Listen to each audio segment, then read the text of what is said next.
had registered but might not be. Sorry, that was aggressive. Thank you. Sounds good. Sounds good. All right. Well, let's go ahead and dive in. Once again, my name is Jayson Mamaclay. My pronouns are he, him. I live just outside Chicago, but have been remain connected with the Illinois LGBT Chamber of Commerce, as well as other chambers within the Pride Circle, having been a previous speaker at the National Gay and Lesbian Chamber of Commerce in the past. Today, what we're going to do over the course of the next maybe 25, 30 minutes or so is to talk about visualizing your growth and building the business of your dreams through the lens of five fundamental financial topics. And the way that I like positioning this is the five E's for entrepreneurial excellence. And then we could go over any questions questions that you may have in a Q&A afterwards, which I'll budget about the last 10 minutes of today's session for. So a little bit about me. Like I said, I am currently vice president at Norman Professional Services, where we help numbers not be so scary for business owners. My background includes being a CPA at PricewaterhouseCoopers back when I lived in New York City, working out of their headquarters, first in the audit space, and then branching out into their advisory space, specifically on diversity, equity, and inclusion, with a additional specific slant around assisting companies with navigating the waters of language around recruiting and retaining veterans and individuals with disabilities about a decade and a half ago. I also am a fellow entrepreneur. I am the owner of an LGBT-owned business enterprise, Think Quick Events, which historically has provided team building events through the lens of escape rooms to be able to improve and take a deeper look into communication in a sandbox that transcends titles and levels and allows everyone to be able to come to the table, embracing diversity of thought to help organizations work better. But the capacity that I'll be speaking to you all in today is as Vice President of Norman Professional Services, where we provide these fractional CFO and outsourced accounting opportunities to support small businesses and helping them put their best foot forward in serving their clients and serving their communities.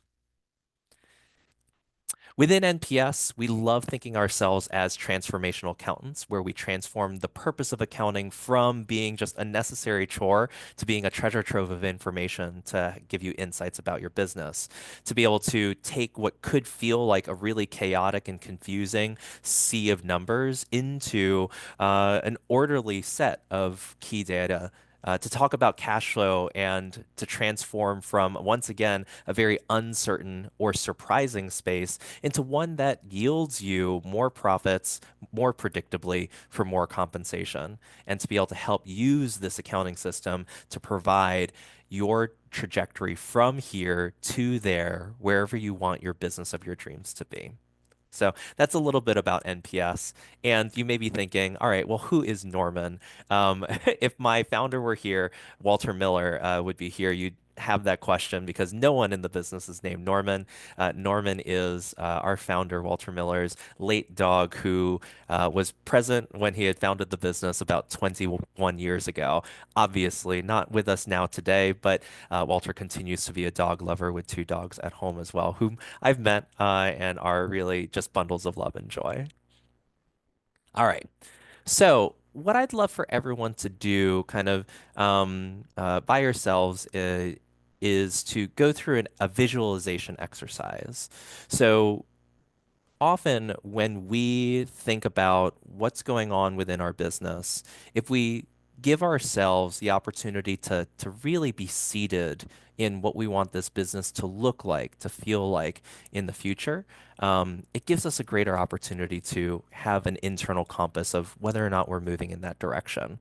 So let's go ahead and take a couple of minutes to walk through a particular exercise. And you could feel free to jot down notes in a notepad, open up an actual digital notepad file, or even just sit quietly with your thoughts and just go ahead and picture this.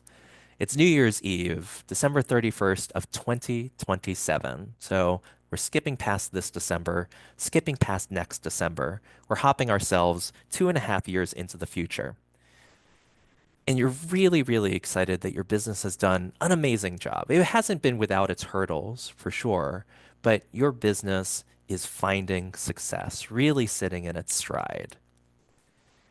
I want you to think what has happened between now and then that really are big highlights for you. What successes has your business in 2.5 years seen in terms of the clients that they've served, the type of revenue that your business has made, what your team looks like? Go ahead and kind of take a few moments to picture that.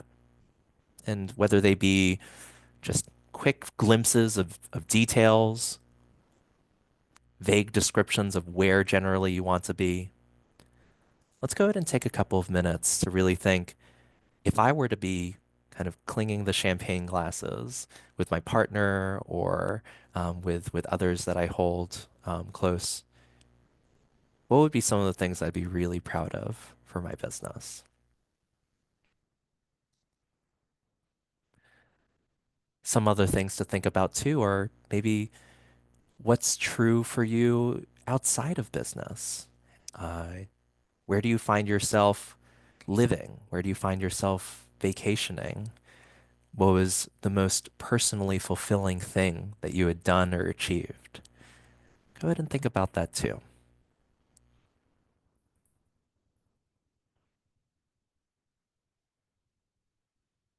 Thinking about the actual day of December 31st, 2027. What would be a phenomenal place for you to be celebrating that? Are you somewhere else in the world? Are you on a cruise ship? Are you out in a cabin? Who's around you? Is it family, friends? Are you seeking to be able to take the holiday alone?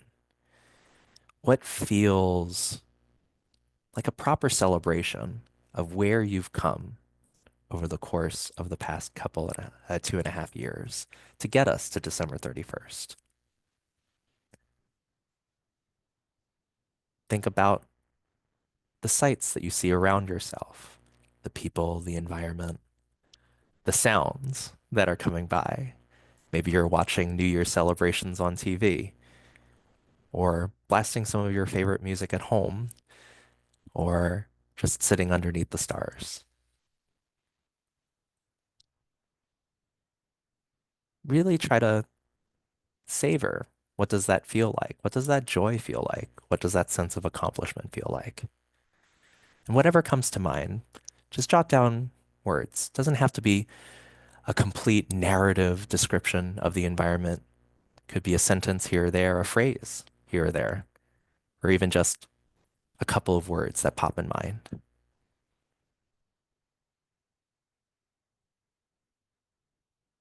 And if you may so be inclined, feel free to just close your eyes, reflect on what it is that have popped in mind, what you might have successfully brought in, and just breathe that in. Breathe in and out. And just know that this future self of yours, sitting December 31st, 2027, is reveling in that joy and that sense of accomplishment. And that person exists in the future, and you have the power to be able to make that person exist as well, taking action today. So, this type of exercise absolutely can be done as a meditative exercise to last us the entire hour. But for the sake of actually getting to some good financial meat, I'm going to push us along and kind of explaining where do we go from here. But if you want to explore this further, happy to be able to kind of share what are those guidelines as well. But the point of me going through this is to really set an anchor in our minds for the future of, well, what do we want something to look like? Because if you don't have a destination in place, then how do you know that you're moving toward it? I forget who said it. One who aims at nothing hits it with incredible accuracy. You want to make sure that as you are running your business through the day to day, that each day to day is moving you closer to a desired goal in the future. And perhaps this attempt to just very swiftly construct what that future looks like in 2027 could be a little bit of a compass guider for you so that you're actually aiming for something and that you could make choices from the position of what you want in the future so that you could feel confident that they're going in a good direction today.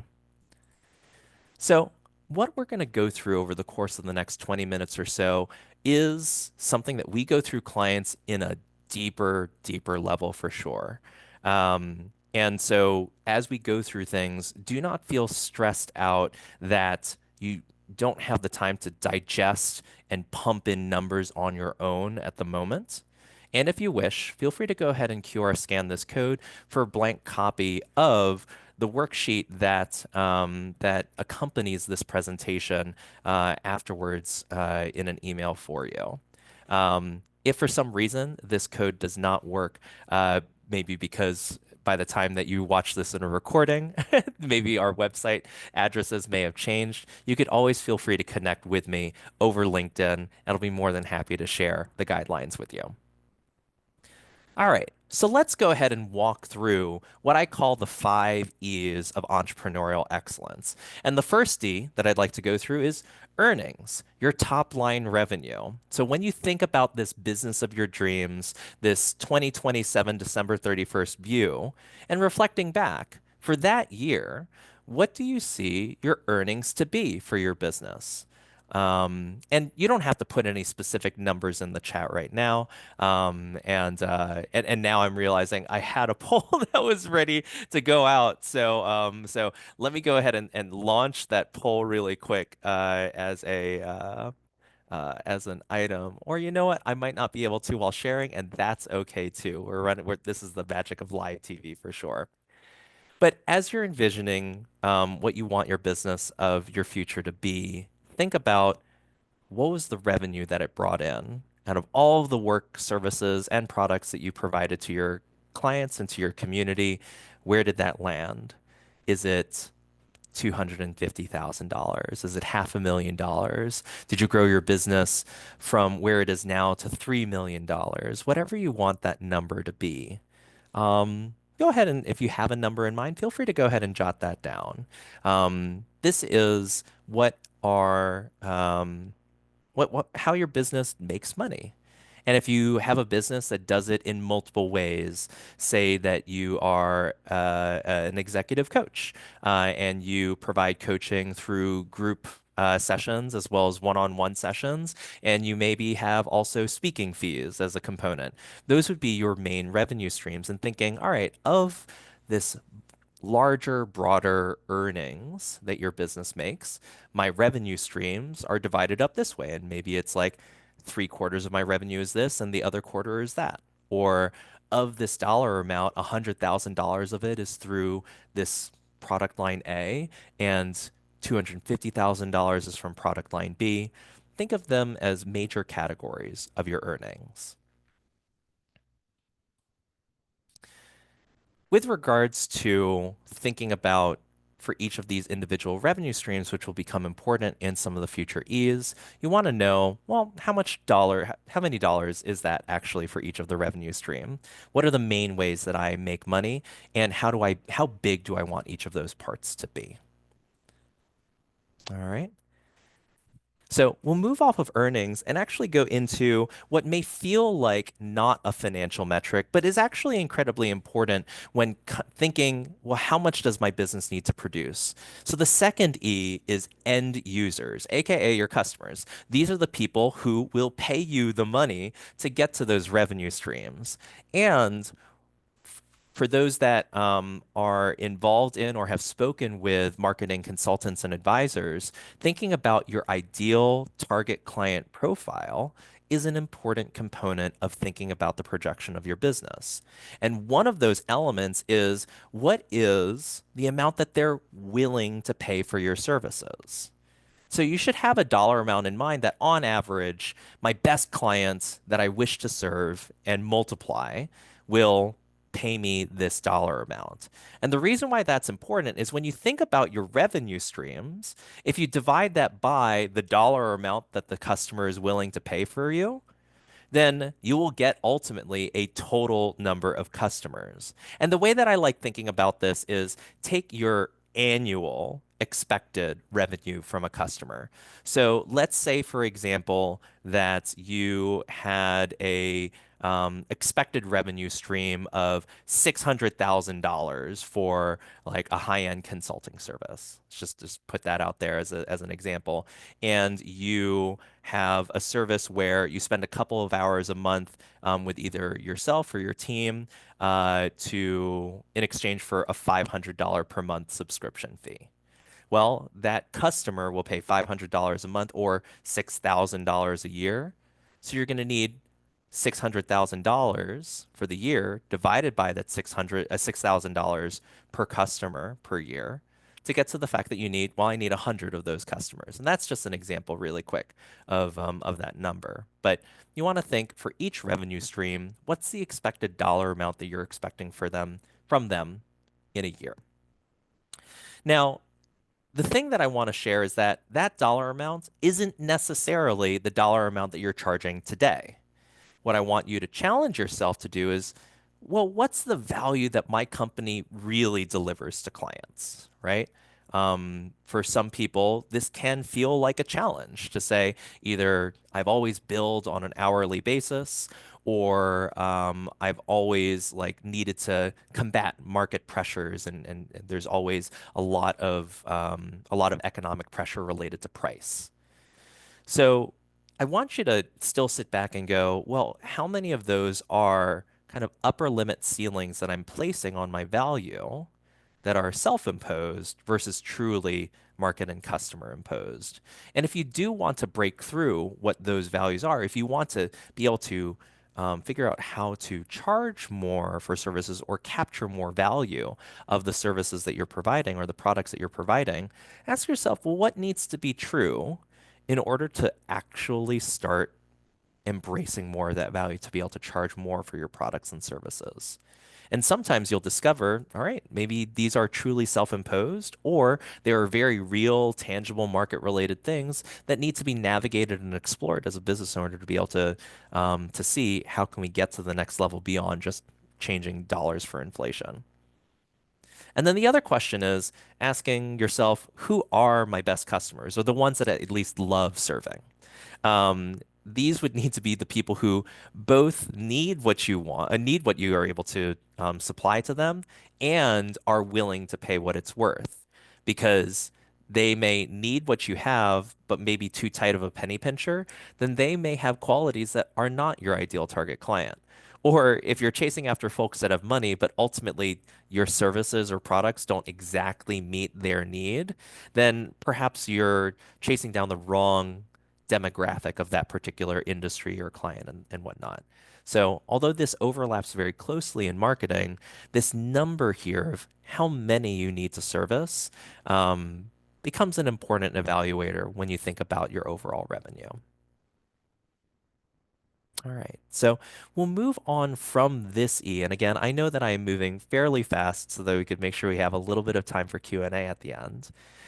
But if we were to think about, well, how do we deliver what we sell to clients to our customers? And well, if for a service-based organization, it's the human labor, the human resources that we put out there. And for those that are more product-based, whether it be in manufacturing, retail, restaurants, what have you, you'd be thinking about, well, what's the equipment or the inputs that come in to be able to get to that final product that people purchase. And so what we come to here is the third E, which is either employees or equipment, depending on your main method of making revenue, either services or product. And what I want us to think about here is let's really contemplate how much does it take to be able to serve a single client, whether in a one-time instance, especially if it's just purchasing a product or an item off the shelf, or to be able to provide that annualized revenue, right? Like that in a service-based business, it's like every month in and month out, we're expected to provide this suite of services in a subscription-based model, or in a product-based type of situation, we expect a client to put in this many purchase orders for this amount of product on average. So how much does it take to be able to serve a single client? Another question that comes into here is how much can a single producer do? And that may be a machine, that may be a person, or a team. That may be how much can be produced in a single unit of time. But whatever we want this like indicator to be, it's how much of the whole universe of our supply can be produced through a single unit. And what that'll tell you is, well, how many of this unit, whether it be people, machinery, kitchens, or whatever have you, to be able to serve all the clients that your company seeks to be able to serve. So this is going to have a number of equations. So I know I'll be going through these fairly fast, but here are the three that directly relate to what I was talking about earlier. So if you think we said first, this is how much money that we want our business to make across these different revenue streams. And then based on each revenue stream, we knew that a client wanted to pay X dollars for it, and we got the total number of customers in order to make that level of revenue, right? There has to be enough customers to pay for stuff.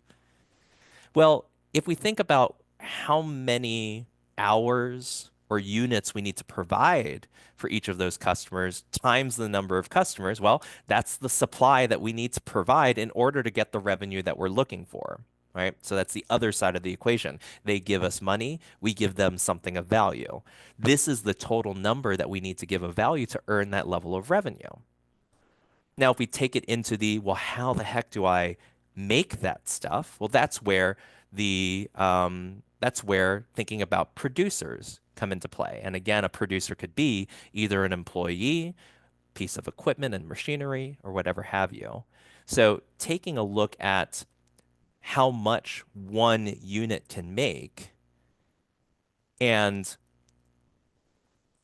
dividing that into how much you need to supply in terms of number of labor hours or number of units, you get an estimate of how many producers you need to have. So say that you need to service 10 hours for a particular client if you're a consultant, and you've got 20 of these in a month, then you have 200 hours that needs to be accomplished within a month.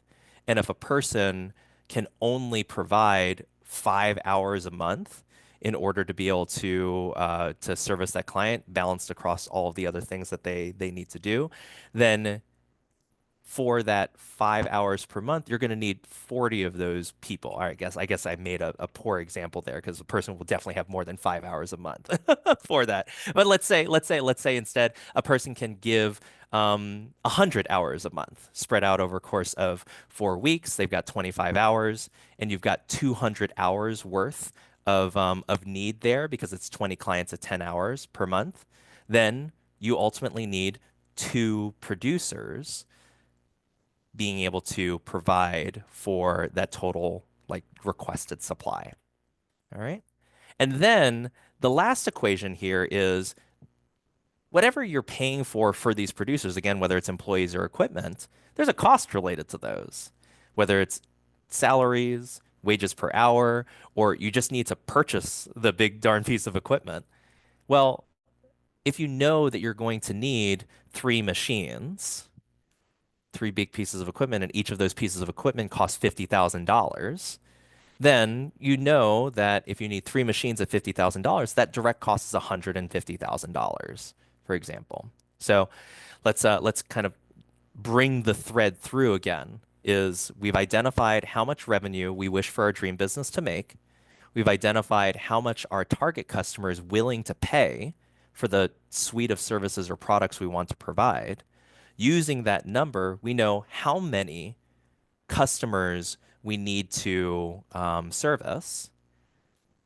Take that number of customers, and we want to identify how many hours do we need to dedicate to that whole pool of customers, or how many units do we need to produce to satisfy that whole population of customers, and we get the total supply that we need to make. We take that total supply and divide it by how much of that supply can one producer make to be able to get the total number of producers that we need. And then we multiply the number of producers by how much each of those producers cost to get an idea of, well, how much do I need to spend in order to be able to make all of that stuff, to provide the labor for that number of hours or to be able to use equipment to generate that number of things. So we've come to another important financial component, which is what is the total direct cost that's associated with supplying the number of customers that we wish to serve.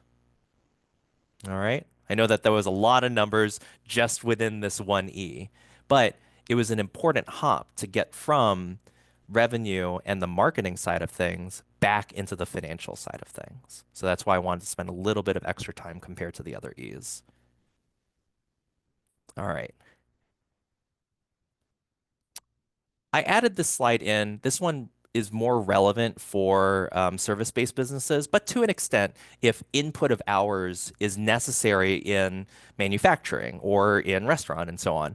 In general, a full-time employee, for the most part, is about 1,500 actual available delivery hours. Some businesses will have that be a higher number. Some businesses might be a lower number. But if you think about it, if you assume a 40-hour work week, there are 52 weeks in the year, which makes 2,080 total available hours if they're always working on stuff. But you've got PTO, you've got holidays, you've got sick time, you probably have internal meetings, performance reviews. Maybe folks are not as efficient as we would want them to be or wish for them to be just because we're human. We aren't machines and can't always be immediately productive at the flip of a switch, right? So we account for a little bit of slack in there and reduce that 2,080 down to 1,500 as a sort of conservative estimate. So if you are like pooling up all of your annual hours that you need, a good general rule of thumb is start at 1,500 delivery hours and divide that into your total like supply of hours that you need. All right. The other things to be able to ask yourself that I have here in this blue box is maybe not all talent is created equal, right? Different people have different responsibilities. If you're a marketing and creative agency, someone who's a copywriter is very different from someone who does marketing strategy, for example. If you are working in IT, having someone who is a customer service help desk representative is very different from somebody who is an implementer of automation systems, right? So you need to ask yourself, what are the kinds of talent do I need, and how does that play into service delivery? You also can ask yourself from a reasonableness perspective, how many clients can one team member service with quality? So even if the numbers say, oh yeah, each client only requires 5 hours a week, does it make sense for a person to be balancing 8 clients simultaneously? Perhaps the answer is yes, but also perhaps the answer might be no, depending on the level of delivery that your clients are expecting and what's built into your statements of work. And then the last is how long does it take for a new hire to get up to speed? It's definitely a reality that a person who's brought onto your organization is not going to be at full productivity right away. And so from a talent management and HR perspective, you want to make sure that you give yourself some grace time of, yep, if I need to hire a new hire, don't hire them when the work is there. Perhaps there's a need to be able to bring them on before the work triggers so you could train them up and have them be fully utilized. Or accept that your existing team may need to carry a little bit of slack or training accountability while that person gets up to speed and rolled onto clients. All right. The fourth E that is here are expenses. And this is not the direct expenses that I'm talking about earlier, but basically the everything else that's necessary in order to be able to, well, run your business. And there are three categories that I'd like people to think about. There are expenses that'll scale based on revenue, how much money your company makes. There's going to be some expenses that scale based on headcount as your team grows, whether it be full-time people or part-time people, or even contractors that you bring in from the outside that you may need to cover some expenses for. Your expenses may scale based on that. Or they're going to be expenses that just, their prices are unrelated to revenue or headcount, and they may grow or shrink on their own. And of course, there may be some costs that are expected to be stable as well, though generally nothing ever truly stays constant, and they may change through one of those three main categories. So, what do these look like? Well, first, on the left-hand side, I include a whole variety of major categories that often business owners want to pay attention to. Costs related to marketing and advertising, costs related to your sales team, technology subscriptions. If you rent a physical space, is rent and utilities and whatnot, and so on and so forth inside the list that I have on the left. But what I do want to call out is here are some examples of expenses that scale based on their different indicators. With revenue, commissions naturally will change if your sales team is paid as a percentage of the work that they win. Get more business in the door, you pay more in commissions. That's not a bad thing. That's just what the reality is. And in fact, it could be very good for growing your business to be able to have strong commission-based incentives for your sales teams. Credit card processing fees, if you choose to take those types of payments in, usually they take a slice of what that income looks like, what that charge looks like, usually as a very small percentage of that in exchange for you being able to get the money right away. Insurance usually also scales based on revenue as well. And of course, certainly taxes will scale based on the total number of dollars that you sell. Some examples of some expenses that scale with employees, like the actual physical hardware. If everyone needs a laptop, obviously that changes based on the number of headcount that you have and is agnostic as to whether or not they're full-time or part-time. So thinking about what your talent strategy is an important consideration when thinking about some of these headcount variable expenses like technology and hardware. Sometimes, if you leverage either internal or external support related to HR, that can scale based on the number of employees too, just because it's more humans and more brains that need to be managed as a result.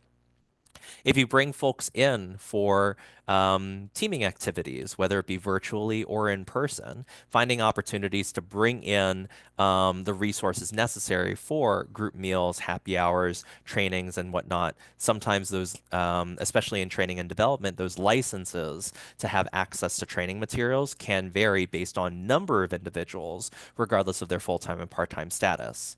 And then typically only in the full-time space, your benefits to be able to improve employee retention by way of health insurance, retirement benefits, any other retention strategies that you may have are going to be likely on a per person basis. And then some examples of things that scale independently. Of course, there is office space leases. The landlords always control that, or if you use WeWork or Regus or other types of co-working spaces, they set what the price is, regardless of how your business is doing. Sometimes marketing spend on advertisements can be chosen independent of what your business size is. Some companies will peg this as something that scales up and down with revenue, which is not a bad strategy, so that you can feel comfortable to increase or pare back your marketing with that kind of KPI. But ultimately, at the end of the day, if you wish to invest in a very effective piece of marketing, you don't need to do it based on headcount or revenue. Outside consultants like legal, accounting, coaches, and the like also will be very independent of any other metrics within your business. And any other reinvestment priorities that you have are going to be completely dependent on what you want to be able to put into your business, which again can be based on how your other businesses' finance or talent metrics look right now, or can be independent of that. So those are just some examples of some non-direct costs or indirect cost related overhead or expenses that you can consider. And then the last E, and this is probably a really, really important E, is what is the owner's expectations? What do you want? This could mean, well, what kind of profit do you want your company to make? Not just take-home dollars, but also dollars that are available for reinvesting, and what's the margin that your company makes, right? You could take home $100,000 based on a 10% margin on a million dollar company or 1% margin on a $10 million company. It's still the same $100,000, but one of them is operating at a better profit margin. Another component is just your own personal compensation. We engage in those kinds of talks with business owners all the time about what is this business supposed to be able to do for me as well. You are literally pouring in your own blood, sweat, and tears to be able to make this business run which is something that you should be compensated for. And the assumption of risk that you take on for actually leading something on your own is riskier than kind of just your standard 9 to 5 that's out there. And so, what does compensation for that look like too, now and in the future? And then also thinking about, well, also what's realistic inside my industry. It is definitely notoriously shared among financial professionals that margins in restaurants are just razor thin, right? And that's just a reality that so many encounter, that saying, oh, yeah, I want to make a 20% profit margin in my restaurant venture may be incredibly difficult to be able to achieve, just given the increasing prices related to not just ingredients, but also labor and space too. So just realizing what's realistic within your industry is going to be important. Some high level things like I was talking about earlier is there's a difference between profit dollars and profit margin, and really thinking about, well, what do I want my business to be able to generate is going to be important. But in the blue box, I actually also include another question: is this company, based on the numbers, is this company the type of company that I want to lead? So let me take you through a quick client example that I had done a couple of years ago through this exact exercise. They were an IT provider providing a platform for folks inside the speaking space to be able to help centralize a lot of their key information into one dashboard. And they had teams of implementers that helped them be able to do this at scale for a variety of speakers, coaches, and the like. And when we went through this, we helped identify, yep, in order to be able to reach the $2.5 million that they were looking for, they'd need to be able to have a team of 20 implementers and like 4 managers that needed to go and oversee those implementers, a variety of independent contractors that supported them and whatnot. And I said, this is what this company looks like. Well, I shared lunch with one of the owners about maybe 6 months ago or so, and he shared with me, he's like, this was such an incredibly helpful visual because at one of our quarterly planning sessions, I sat down with my partner and said, I don't think this is the company we want to lead anymore. Is it better for us just to go super lean and have just maybe 1 or 2 people helping us, be lower in total dollars, but higher in terms of bandwidth and profit margin as a result?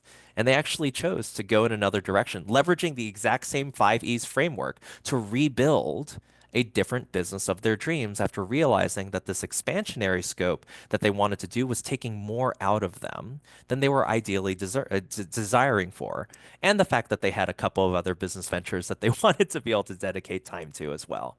So ask yourself, is the company that I have mapped out in these blueprints the type of company that I want to lead? Just because there are blueprints for a ginormous mansion with like 6 bedrooms and a gigantic lawn, a pool in the back and whatnot can sound glamorous, but there could be a lot of overhead related to having something like that, not to mention the potential like unoccupied space that could create a sense of malaise or like an unoptimized life. Some people quite literally size down to be able to have their houses or homes match more closely to what it is that they're looking for. And neither is wrong. It's just, what are they looking for? Same thing with your organizations as well. There are companies that want to be able to shoot up like bamboo, and really grow very large organizations very fast, potentially with an ambition of being a target for venture capital or to be able to go ahead and aim to sell their business in another direction. There are others that decide, wow, I really am not in the mood to manage 20 people, 50 people, 100 people. I feel like my impact in the community is diluted as a result of that. And I feel a greater sense of impact and profitability by really honing in and centering in and bringing in a closer team of individuals as a result. And then you could reframe, well, what does that business need to look like in order to be able to achieve that? And you could do that through the framework of the 5 E's. All right. So I just went through this. This is just a first draft. Doesn't need to be perfect, and it's a good perspective to know if this is where I want my business to go. How do decisions need to go today in order to set me up for that? And so before I open up for questions, I want to encourage people, don't be afraid to play around with this framework, think big, and then really assess, is this where I want to go? And although I didn't hand out a worksheet before, so I should have updated this slide beforehand. The QR code from earlier in the presentation grants you access to that. And within that worksheet is an opportunity to be able to just go ahead and share a chat with myself or other leaders within our organization to dive deeper into this type of conversation. I believe this is the same QR code from earlier. So if people want to go ahead and scan this now at this tail end of the presentation, it's available. I'll go ahead and pop my LinkedIn inside the chat as well. So feel free to go ahead and connect with me on LinkedIn. If you are watching a recording of this and don't have access to the chat, my name is Jayson with a Y, Jayson, Mamaclay, just Mama and Clay put together. And you also can search for our company, Norman Professional Services, online too. And I'm more than happy to share a quick discussion about diving deeper into these 5 E's or any other questions that you may have related to business financials, financial acumen, and forecasting. So thank you so much for the opportunity to present to you today, and I'm happy to open up for any questions. This is great, Jason. Really appreciate it. Yeah. I run a consulting business. I have 3 employees and then myself doing consulting work. We all have different rates. We have 16 projects. It's probably 20 different clients. Mm, And so um, I definitely like, and I did do my vision. It's like what I want to see by, yeah. New Year's Eve 2027. And so to me, that's great because I think I'm going to need to figure out how, because like none of these projects are the same size. Mm-hmm. Some are 350,000, others are 10,000, right? Yep. And so there's like 7 dimensions to figuring out like, okay, if I want a revenue of X dollars by the year 2027, Mm-hmm. figuring out what that looks like, and so, because even if I knew that all the projects are the same size, I have to decide the distribution of staff at different rates Right. and then figure out, like you were saying, the number of hours. So not really a question so much as just acknowledging the complexity. Yeah. Would you like a little bit of immediate feedback related to that? Sure. So, and this could be relevant for anybody that has project-based work that could vary widely in scale to the tune of 10 to $350,000, right? Right. Is attempt as best as you can to create buckets of things. So some people may say like, here are quick pickups, normal course of business, and windfall revenue. And this could be whatever revenue ranges that you think. So in your case, maybe it's $100,000 and under are quick pickups. Your normal range of business is $100,000 to $200,000 type projects, and windfalls can be anything that's 200 and greater. Made broad assumptions based on that, and so play with the numbers as you see fit. But then within those, really think, okay, what is the quote unquote average amount that one would expect to fit in each of these particular buckets? Hmm. And what is the average type of size? So you don't need to make it 100% homogeneous population. You could still create these buckets as an attempt that's there. So what are the qualities that are true of your $10,000 engagements? Is that the number? And then what are the qualities of the $350,000 engagements, which probably take more of your time versus a $10,000 engagement, or at least I trust that's the case, and a different leverage and utilization of higher specialty internal resources or external consultants. And then just kind of roll from there. You don't need to get it Got down it. to the dollar to be perfect, but creating categories could be a way to segment out those as major revenue streams. Thanks. Yeah, That's helpful. thank you. Any other questions? Charlie, I know that you joined in just as I was starting, so welcome on in. And I saw that there were some folks that needed to pop out in the middle of it, but I'm grateful for this recording to be made available to the Orpho community too. Yeah, thank you for presenting. I took copious amount of notes. I would have been on screen, but I'm having some bandwidth issues, so I had to kind of minimize everything. No worries. Yeah, this was fantastic. I really appreciate it. So grateful, so grateful. Yeah, and happy to continue to be a resource as well for any questions or comments that folks may have that may be specific for their own businesses too. I totally know and understand that finances can be a really vulnerable place for Mm. business leaders. Mhm. A lot of people, right, wrong, or indifferent, attach a lot of like personal, like fulfillment and worth related to that, and being able to be open about that with people, whether in a public or even private forum, can be a very intimidating thing. What I do want to share is that NPS loves serving and filling the seat of being people's first fractional CFO. You'll see that on our website to say, let us be the gentle educators, where it can be a very real feeling to say, if I don't have 100% of the answers, am I going to be looked at as not having it together? I know that I sometimes have this feeling when talking with marketing professionals about ideal target client, or with IT professionals about what are best practices related to technology management, or HR professionals in terms of best practices for hiring in a virtual world, right? As a business owner, it can feel really intimidating to realize, oh gosh, I I might not have all of the answers. But the Thank reality God. is, I know, right? And the reality is experts exist in these spaces. We are experts in our very own domains for the clients that we serve, and that being able to reach out and ask for insights, whether as a client, as a prospect, or just as a colleague in the small business community, is an important and needed thing. And so, for that reason, I'm so glad to be part of an organization that recognizes and embraces that vulnerability, and makes ourselves, we strive to be gentle communicators and educators in this space, so that people can feel empowered to, run their business by the numbers like we're always told to do. So yeah, Awesome. I have to cool. drop off for my next Yeah. call, but thank you so much.